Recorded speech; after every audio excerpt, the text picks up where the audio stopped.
Welcome to International Management, the podcast that breaks down the core challenges and strategies of global business.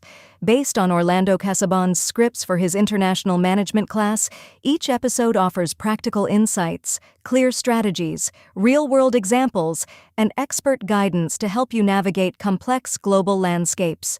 For additional resources, visit casabon.com. Now, let's dive into the essentials of international management.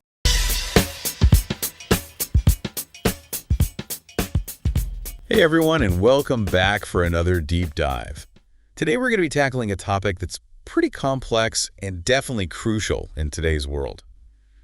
Global trade agreements. Yeah, those kind of like webs of rules and regulations that govern how different countries exchange, goods and services across borders. Right, exactly. Yeah. Have you ever stopped and thought about what would happen if we didn't have those agreements in place? Oh man, it would be total chaos. Can you imagine every single country just setting their own tariffs and their own standards and rules? It would be a nightmare to try and trade anything. Totally. I mean, it would be a minefield. So much uncertainty. You wouldn't know what to expect. Businesses would be freaking out. Yeah, they'd have no idea what to expect. Consumers would be dealing with higher prices, probably limited choices. And the global economy would just be sputtering along. Yeah, totally sputtering. It'd be like trying to navigate a maze, but you're blindfolded. Exactly. But luckily, we do have these agreements to kind of bring some order to all the chaos. Mm-hmm. But, they're not just about avoiding that kind of chaos. It's also about, fostering cooperation between countries. Exactly. Promoting economic growth. For sure. And creating a more interconnected world. Absolutely. I mean, it's really a testament to how powerful diplomacy can be. It's that recognition that in today's world, it's globalized. We're all super interconnected. Right. What happens in one part of the world can have a ripple effect across the globe. And these agreements, they kind of help us manage those ripples and create a more stable and predictable environment for trade. It's almost like a giant game of chess. Oh, that's a good one. Right. Yeah. Countries making these strategic moves and forming alliances and negotiating these deals to try and secure their economic interests. Yeah, it's a great analogy. And just like in chess, there are different levels of engagement, Yeah. You have your simple opening moves and then, all the way to the complex end games. And you actually see this reflected in the different types of trade agreements that are out there. Exactly, yeah. You go from basic free trade areas all the way to, ambitious economic and even political unions. So let's unpack all this. Okay. Right. We've got this chessboard in front of us. Let's figure this out, and we can start with the foundational players. Okay. JTT and the WTO. Right. These are the granddaddies of the global trade system. Mm-hmm. The institutions that set the stage for this whole complex web of agreements that we see today. Oh, for sure. After the devastation of World War II, there was a really strong desire among nations to create a more stable, a more cooperative global order. Right.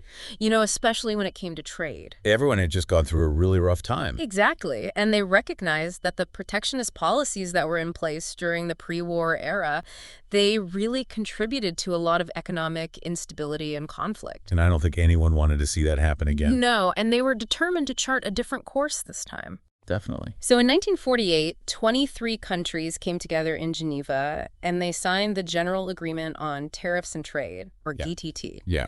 And the goal was very simple: to reduce tariffs and other trade barriers, and then to create this set of rules to kind of govern how international trade would function. So it's kind of like a peace treaty for the global economy. You got it. It was a way to try and prevent those trade wars and promote more cooperation instead of conflict. And the GATT was super successful. Over the next few decades, it actually facilitated a whole series of rounds of negotiations that gradually reduced tariffs and expanded the scope of trade liberalization. Yeah. And this led to a really significant increase in global trade.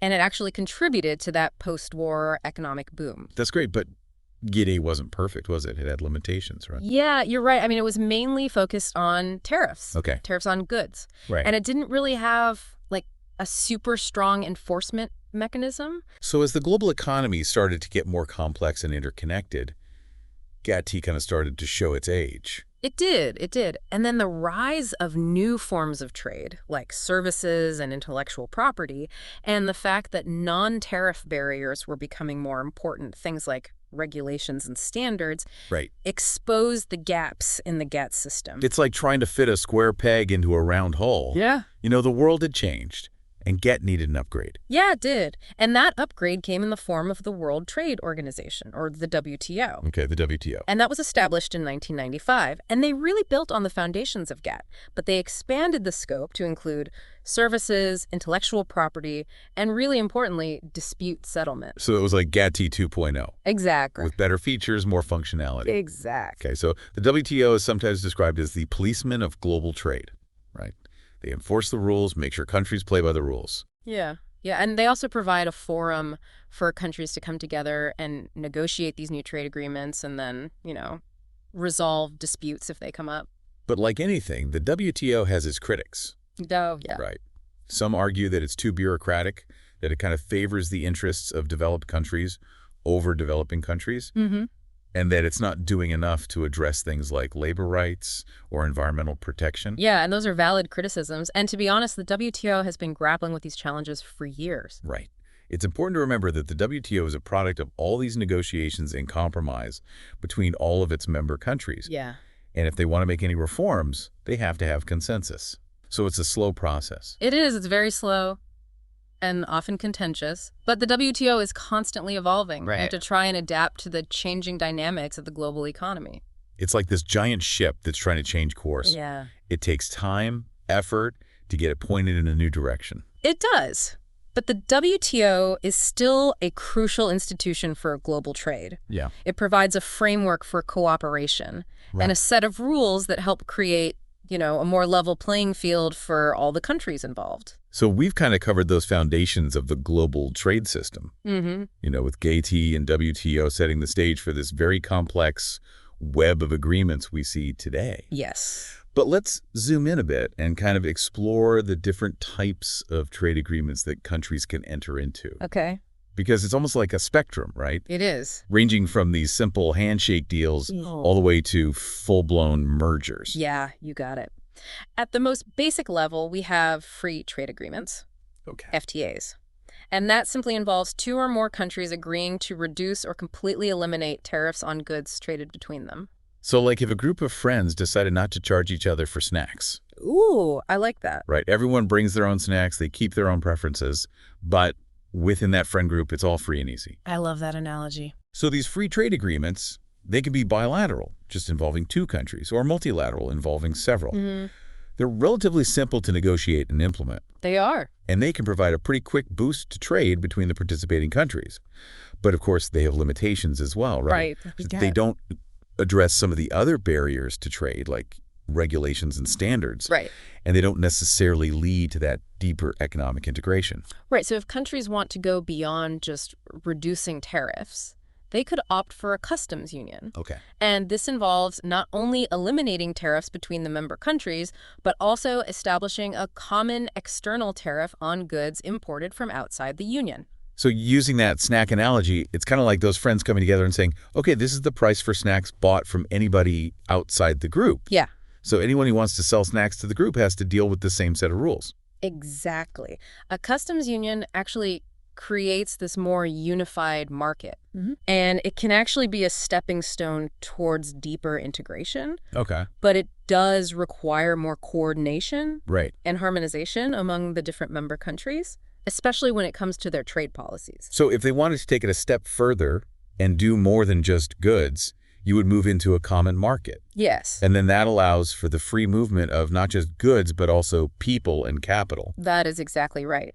This means that the citizens of member countries, they can work and live in any other member country, no restrictions. Oh, wow. And businesses can invest across borders way more easily. This is getting interesting.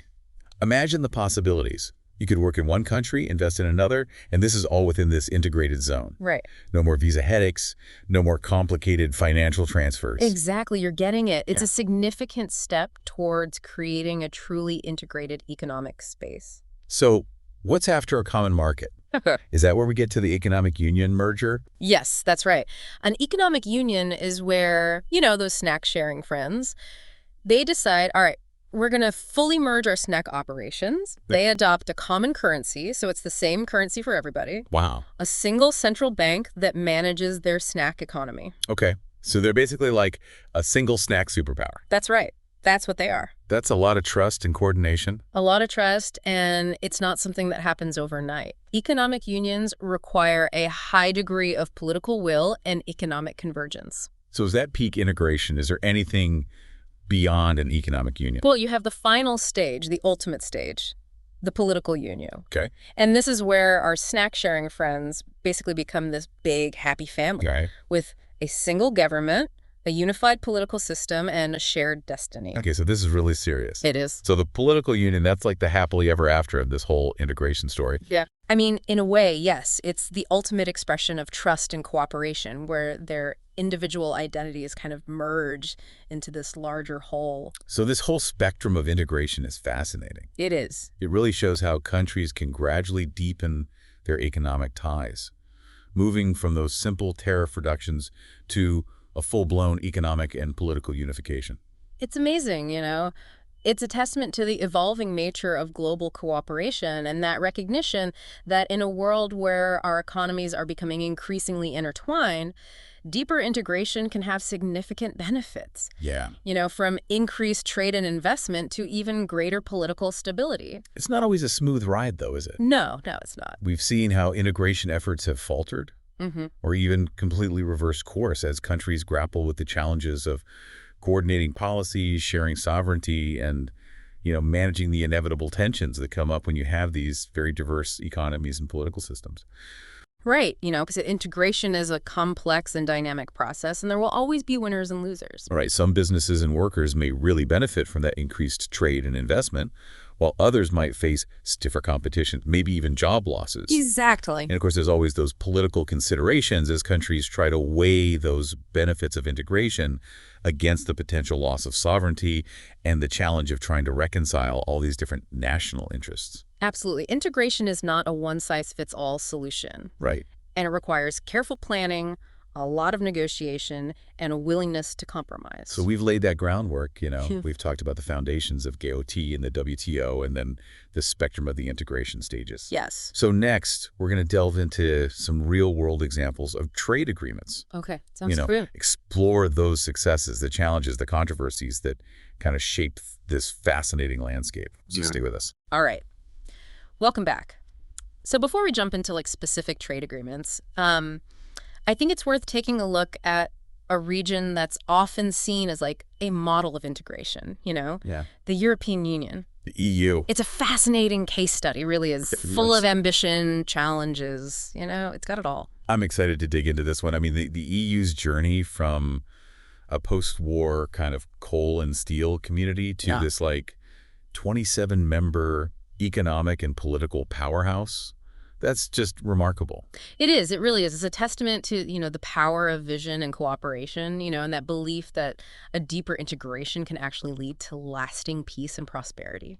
And it's easy to forget, just how revolutionary that idea was at the time. Right? These are countries that had been at war with each other for centuries. Yeah, exactly. And, they recognize that those old ways of thinking, like the zero-sum game of just national rivalry, all that, it led to disaster. Right. And they saw that a new approach was needed, one that was based on cooperation, shared interests, that belief that a rising tide could lift all boats. Yeah. So in 1957, we have 6 countries: Belgium, France, Germany, Italy, Luxembourg, and the Netherlands. They all signed the Treaty of Rome, and this establishes the European Economic Community, the EC. And that was the first, concrete step towards a united Europe. The EEC, with its focus on creating a common market for coal and steel, I mean, it was kind of a modest beginning. Yeah. But it planted the seeds for something much larger. It's crazy to think that what started as a way to manage a few key industries, would eventually become this massive political and economic bloc with a single market, a shared currency for many, and these institutions that literally span a continent. It's incredible. And, it's really a testament to the power of what they call incrementalism. Incrementalism. Yeah, that idea that small steps taken consistently over time, can actually lead to really profound change. Yeah. And the EEC gradually expanded its scope, adding more members and deepening their integration. Right. And along the way, there were some major milestones that really propelled the whole integration process forward. I think one that really stands out is the Single European Act of 1986. Yeah. That set the stage for creating a true single market, with that free movement of goods, services, capital, and people. That Single European Act was a game changer. It went beyond just reducing tariffs. They started tackling those non-tariff barriers. Yeah. They were harmonizing all those regulations and standards across the member states. I bet that was a huge task. It was. Trying to harmonize all those rules and regulations across all those different countries with their unique legal sisters and traditions. It was. But the results were worth it. Yeah. Yeah.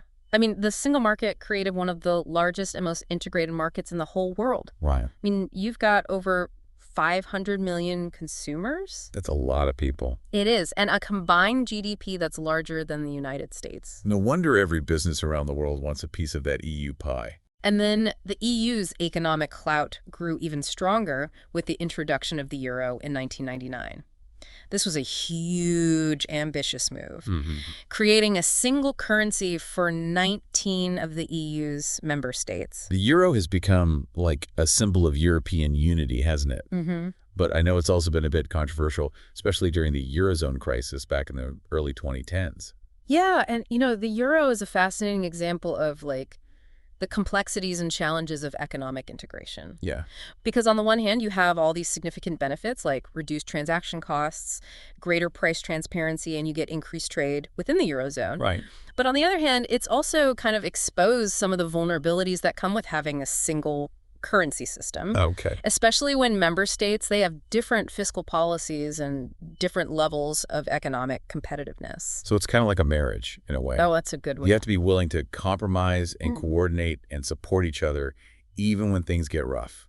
Yeah, great analogy. And the Eurozone crisis was a major test for the EU, and it really exposed some of the flaws in its design. But it also demonstrated how resilient the Union really is. Okay. And its ability to adapt and reform in the face of adversity. So it's impressive how the EU has been able to kind of weather those storms and still continue to deepen its integration. But let's talk about the elephant in the room. Okay. Brexit.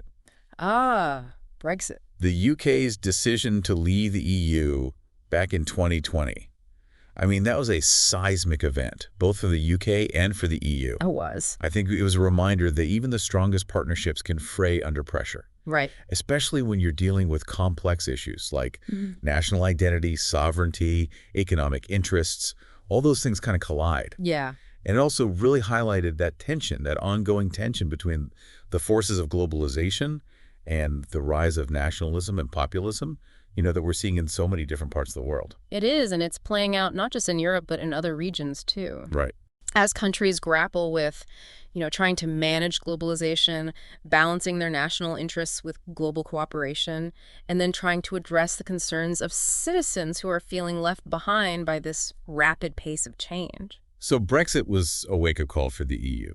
It was. Sort of prompting some soul-searching, maybe, about its future direction. Yeah, and its ability to, address the concerns of all its citizens. Right. And I think it was just a reminder that integration is not linear. Okay. And, there will always be challenges and setbacks along the way. So we've talked about the EU's history, their successes, their challenges. But what about their governance structure? Yeah, how does this whole thing actually work? It seems so incredibly complex. It is complex, but at its core, the EU's governance structure is based on the principle of shared sovereignty. Okay. So this means that member states actually delegate some of their decision-making powers to the EU institutions while still retaining control over other areas. So it's like this delicate balance, finding that sweet spot between national autonomy and this supranational authority. You got it. And to kind of manage that balance, they've had to develop this very complex system of institutions, each with their own specific roles and responsibilities. Okay, so break it down for me. What are those key players in this whole EU governance game? All right. Well, we can think of it as like a five-legged stool, Huck-legged stool, right? each leg representing a key institution. Okay. So first, we have the European Commission, which is the executive branch of the EU. Okay. They're the ones who propose new laws and manage the EU budget, and then they enforce EU rules. So they're like the engine, the motor that drives the integration process forward. Yeah, exactly. They're appointed by the member states, but once they're in office, they're actually supposed to act independently Okay. in the best interest of the EU as a whole. So they're kind of like the guardians of the EU treaty, making sure everyone plays by the rules. Exactly. Okay, so next we have the Council of the European Union. Okay. Sometimes it's called the Council of Ministers. Right. And this is where all the national governments of the member states, they come together to make decisions. So it's like the big club where all the member states come to hash things out and try to reach some kind of consensus. Yeah, that's a good way to put it. The Council is responsible for negotiating and adopting EU laws, coordinating the member states' policies, and developing the EU's foreign and security policy. It's a lot of responsibility. Yeah. So do they get to make decisions on everything? Well, not quite. They actually share legislative power with the European Parliament, Okay. which is actually the only directly elected body of the EU. So this is where the citizens get a voice. That's right. The European Parliament represents all 450 million citizens of the EU, and they debate and amend legislation that's proposed by the Commission. And they also have a say in the EU budget. So it's kind of like a checks and balances system, right? Right. You have the Commission proposing, the Council representing those member states, and the Parliament represents the people. You got it. And to complete the picture, we have the European Council, Okay. which is made up of all the heads of state or government of all the EU member states. And they meet pretty regularly to kind of set the EU's overall political direction and their priorities. So they're the bigwigs, the ones who call the shots. Yeah, you could say that. They provide the strategic vision for the EU, and then they deal with the really big issues. Things like climate change, migration, and the EU's relationship with the rest of the world. And then we have the Court of Justice of the European Union. What's their role? Think of them as like the referees of the EU. Okay. They make sure that everybody's playing by the rules of the EU treaties and laws. Okay. And they settle legal disputes between member states, EU institutions, and then individuals or businesses. So they're the ultimate authority on EU law. Exactly. Okay. Their rulings are binding on all the EU's member states, and they play a crucial role in ensuring that EU law is applied uniformly across the entire bloc. This is a lot to take in. It is. It's like a finely tuned machine Yeah. with all these different parts working together. It is, and it's a remarkable achievement. It's a testament to all those EU member states and their commitment to cooperation and integration. Yeah. But, of course, no system is perfect. Of course not. And it does have its flaws and challenges. But the fact that it's managed to function and even thrive for so long, that's a testament to the power of shared goals and collective action. It is. So we've explored the EU's journey, the successes, the challenges, that whole governance structure. Mm-hmm.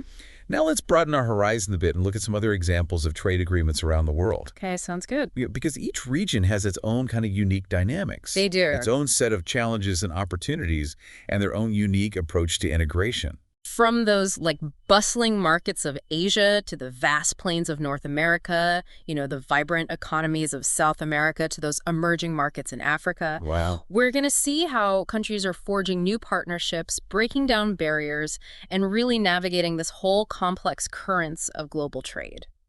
Welcome back to the Deep Dive. So we've explored, those foundations of global trade from GATT to the WTO, and we took that deep dive into the EU. Yeah. Now let's broaden our horizons and kind of explore this whole diverse landscape of trade agreements around the world. Okay, yeah, let's do it. Because every region has its own kind of, unique set of dynamics. It does. Challenges, opportunities, and its own specific approach to integration. Absolutely. Let's start close to home. In North America, Okay. we've all heard of NAFTA, the Mhm. North American Free Trade Agreement, which was a really big deal when it was signed back in 1994. It was. And it aimed to create a free trade zone between Canada, Mexico, and the United States. Right, and NAFTA was kind of a bold experiment, and it had a significant impact on the economies of all three countries. Yeah, it led to this huge surge in cross-border trade and investment, which created all these new opportunities for businesses and consumers. Right. But it also faced some criticism, right? For maybe contributing to some job losses and for not doing enough to protect labor and environmental standards. You're right. It's like anything, with any major change, there are always going to be winners and losers. Mm-hmm. And I think it's super important to acknowledge the costs as well as the benefit. Absolutely. But, NAFTA also showed that even countries with very different economic structures and levels of development, they could find common ground and benefit from those closer economic ties. Exactly.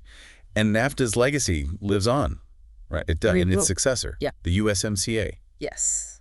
The United States-Mexico-Canada Agreement, which came into effect in 2020, and it kind of updates and modernizes NAFTA. It addresses some of those concerns that were raised about like labor and environmental standards. Yeah, so it's kind of like NAFTA 2.0, a more refined and updated version. And it shows that those trade agreements, they're not static. Yeah. They evolve and adapt as things change. Exactly. And the USMCA shows us that even close neighbors, long-standing trading partners, they still need to constantly renegotiate and kind of recalibrate their relationships. Yeah, you do, yeah. To make sure that they stay mutually beneficial. So now, why don't we head south to South America? Okay. And there we have Mercosur. Mercosur, right. Which is a customs union and common market. It brings together Argentina, Brazil, Paraguay, and Uruguay. Okay, so Mercosur, it's trying to create a single market for goods, services, capital, and labor within those member states. Exactly. That's ambitious. It is, it is. So it's been kind of a driving force behind that regional integration in South America. It has, yeah. Promoting economic cooperation and, even that political dialogue. It's really interesting to see how different regions are pursuing that integration, at their own pace and in their own way. I mean, Mercosur's approach, it seems a lot more like gradual and pragmatic than the EU's. That does, It focuses on building that consensus right. and addressing those really specific needs of its member states. Exactly. And Mercosur has faced its own challenges, things like political differences and economic disparities among its members. Right. But it's also shown that it can be really resilient, Yeah. Weathering economic storms and political upheavals. And I think it just shows that integration isn't that one-size-fits-all solution. You got it. Every region has to kind of find its own path, taking into account its history, its culture, and its economic circumstances. Exactly. Okay, so now let's travel across the Pacific. Okay. To that dynamic, rapidly growing Asia-Pacific region. That's where all the action is. The Asia-Pacific is home to some of the biggest and fastest growing economies in the world, and it's really a hotbed for innovation and technological advancement. So trade is playing a pretty crucial role in shaping the region's future. It is, yeah. And one of the most significant developments we've seen in recent years is the Regional Comprehensive Economic Partnership. Oh, yeah, RCEP. RCEP, which came into effect in 2022. And RCEP is this huge free trade agreement that brings together 15 countries in the Asia-Pacific region. Wow. Like China, Japan, South Korea, Australia, New Zealand, and all 10 members of the Association of Southeast Asian Nations, ASEAN. That's a huge chunk of the global economy. Yeah. I mean, RCEP, that's a testament to the growing economic power of the Asia-Pacific region, right? It is. And the desire to kind of deepen those economic ties and create a more integrated market. Exactly. RCEP is seen as a major step towards creating a free trade zone that covers almost a third of the world's population and economic output. Wow. And it aims to reduce those tariffs, harmonize regulations, and promote investment flows between its members, creating all these new opportunities for businesses and consumers. It's really fascinating to see how that center of gravity of the global economy is shifting towards Asia. It is. RCEP is a clear signal that the Asia-Pacific region is really poised to play a huge role in shaping the future of global trade. It really is. And speaking of ASEAN, they have their own integration efforts. And ASEAN has been a driving force behind that economic cooperation, the political dialogue in Southeast Asia. They've been gradually reducing those trade barriers among its members. So it's like a mini EU in Southeast Asia. Yeah. Kind of like fostering that cooperation and building bridges between countries that were once, divided by all those conflicts and mistrust. It's a great point. Right. Yeah. And I think that ASEAN's journey, it's just a reminder that economic integration can actually be a really powerful tool for peace and stability, because by creating those shared interests, that interdependence, these trade agreements can help reduce those tensions and build trust between countries. Okay, so we've covered a lot in this deep dive. We have. We talked about those foundational principles of global trade, to the whole landscape of trade agreements around the world. It's amazing how many there are. So we've seen how these trade agreements can be really powerful for economic growth, promoting cooperation, and creating this interconnected world.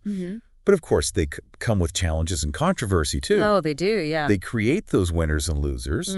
They can make inequalities worse. And then they raise concerns about labor standards, environmental protection, and, even national sovereignty. It's complicated. It's complex and it's constantly evolving, and there aren't any easy answers, no quick fixes. But one thing is clear. Those trade agreements, they're here to stay. Yeah. They're part of our globalized economy now. So what's the takeaway for our listeners? What should they be thinking about when they're navigating this super complex world of global trade? I think the most important thing is to stay informed. Be aware of the different perspectives, those trade-offs involved, and engage in, thoughtful discussions about how we shape this global trade system. How do we make it benefit everyone? We need to be critical thinkers, not just passive consumers.